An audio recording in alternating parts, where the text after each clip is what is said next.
கர்த்தர் அதிசயங்களை செய்கிறார் ஊழியங்கள் வழங்கும் ஜீவ வார்த்தை. இயேசுவுடைய நாமத்திற்கு மகிமை உண்டாகட்டும்.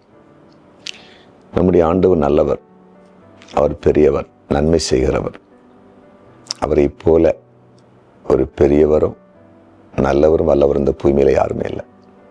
அவர் நமக்கு நன்மையான கதை செய்ய போகிறார். நம்புங்க, இந்த நாள் அதிசயங்களை அவர் கண்டிப்பாக செய்வார். உங்கள் வாழ்க்கையில் ஒரு அடையாளத்தை நீங்கள் இன்னைக்கு பார்ப்பீங்க. நீங்கள் போகும் இடமெல்லாம் இன்னைக்கு அனுகூலத்தை பார்ப்பீங்க. நம்பி இருக்கிற காரியத்தில் நற்செய்தியை பார்ப்பீங்க. விசுவாசிங்க. இந்த ஜீவார்த்தைக்கான வசனம் சங்கீதம் 28:5. அவர்கள் கர்த்தருடைய செய்கைகளையும் அவர் கரத்தின் கிரிகளையும் கவனியாதபடியால் அவர்களை இடித்து போடுவார், அவர்களை கட்ட மாட்டார். அதாவது தேவனுடைய செய்கையும் அவருடைய கிரியையும் கவனியாமல் போகிற மக்கள் தேவனால் இடித்து போடப்படுகிறார்களாம், அவர்களை கட்ட மாட்டாராம். இது அழகான வசனம்.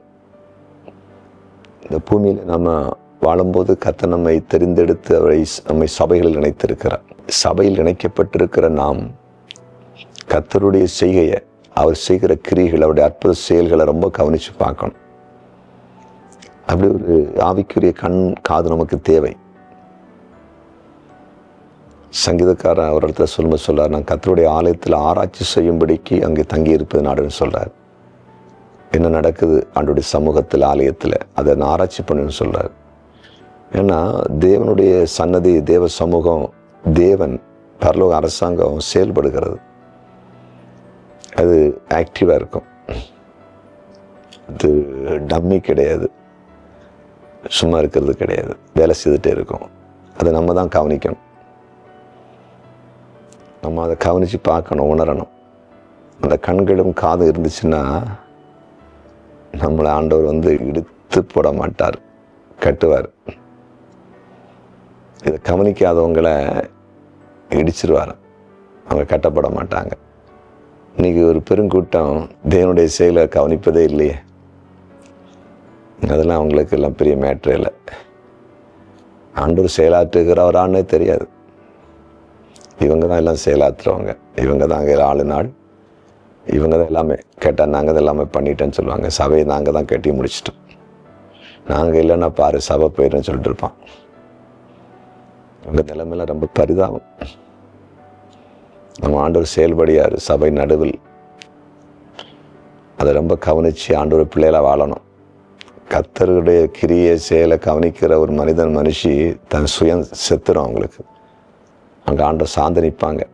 அதனால தான் அவங்களை இடிக்க மாட்டார், கட்டுவார். உங்கள் வாழ்க்கையை அப்படியே மாற்றிடுங்க.